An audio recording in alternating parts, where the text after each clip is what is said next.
News 24 express देख रहे हैं आप। मैं हूं आपके साथ संगीता राव। रुक करते हैं आज की बड़ी खबरों की। डिडवाना जिला मुख्यालय के आसपास स्थित 19 गांवों की कस्टोडियन जमीनों को सरकारी घोषित करने के मामले को लेकर आज सैकड़ों किसानों ने जिला कलेक्ट्रेट के सामने महापड़ाव डाला है। इस दौरान सैकड़ों की संख्या में किसानों ने धरना देकर सरकार विरोधी प्रदर्शन किया। इस धरने में लाडनू विधायक मुकेश भाकर, मकराना विधायक जाकिर हुसैन, गैसावा डिडवाना के पूर्व विधायक चेतन डोडी, महिला कांग्रेस की प्रदेश अध्यक्ष सारिका चौधरी भी इस धरने में शामिल हुई।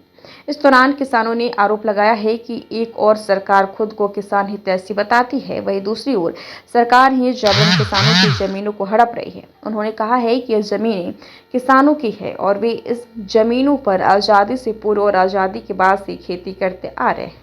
के इस जमीनों के मुद्दे को लेकर के 27 अक्टूबर को भी महापड़ाव धरना प्रदर्शित किया गया था, लेकिन अब तक उस पर कोई कार्रवाई नहीं हुई और आज आपको वापस दोबारा से धरना प्रदर्शन महापड़ाव करने को मजबूर होना पड़ा है। क्या कहेंगे, क्या सरकार वास्तव में सुनवाई नहीं कर रही या किसानों के नाम पर केवल दावे किए जाते हैं? देखो, किसान संघर्ष समिति और किसान सभा और जो जनप्रतिनिधि हैं, सरपंच है, यहाँ के जितने भी भाजपा को छोड़ के सभी पार्टियों के जो जनप्रतिनिधि है, कांग्रेस है, कम्युनिस्ट है, बाकी लोग, ये उस दिन 27 को हम लोगों ने आंदोलन किया। उस दिन भी चेतावनी दी कि अगर 10 तारीख तक ये नहीं हुआ तो इसको लेकर आगे महापड़ाव की घोषणा उसी दिन हुई थी। और आज उसी के तहत सभी लोग यहाँ इस डिडवाना कलेक्ट्रेट के सामने इकट्ठे हुए हैं। और उस दिन भी यही चेतावनी थी प्रशासन को कि अगर आप ये सोचते हैं कि किसी समुदाय विशेष को आप दबाकर या आप इलीगल आप आवंटन करके उनकी भूमि छीन लोगे तो ये आपकी गलतफहमी है।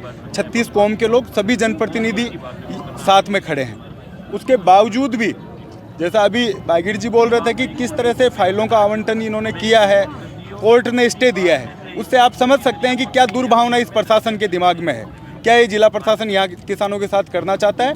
ये महापड़ाव जो फैसला किसान संघर्ष समिति, किसान सभा, सभी जनप्रतिनिधियों ने लिया है, उसके साथ हम सब लोग बैठे हैं। और जब तक इन मांगों पर सहमति नहीं बनेगी तब तक ये महापड़ाव जारी रहेगा।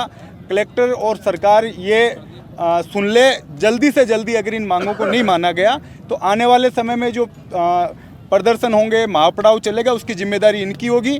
आपको आवंटन रद्द करने पड़ेंगे, नए आवंटन आप कर नहीं सकते, क्योंकि जब सरकारी भूमि आपके पास पड़ी है और उसके बावजूद आप लोग इस तरीके की एक दुर्भावनावश एक समुदाय विशेष को आप टारगेट करके अगर उनको उनकी ज़मीनों से बेदखल करना चाहते हो तो इसके खिलाफ सभी जनप्रतिनिधि एकजुट है। देखिए, ये भजनलाल सरकार झूठी सरकार है और जब से पर्ची सरकार बनी है तब से इनके आश्वासन भी झूठे हैं।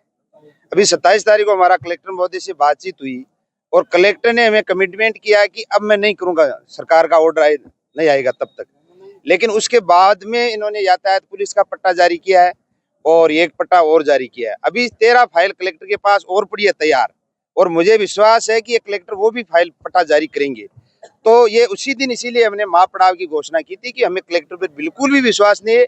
ये सरकार झूठी सरकार है, डिडवाना के किसानों को ये बेदखल करना चाहती है। लेकिन आज आपने देख लिया होगा कि 36 कौम के लोग यहाँ आए हैं और आने वाले दिनों में एक कारवां बढ़ेगा, कलेक्टर को घेरेंगे और इस कलेक्टर को यहाँ से भगाने का काम करेंगे, क्योंकि ये कलेक्टर बदसूत्र लग रहा है कि यहाँ से इन किसानों की जमीन के ऊपर कब्जा किया जाए। इसीलिए हमारी अखिल भारतीय किसान सभा संघर्ष समिति पूरी मुस्तैद है।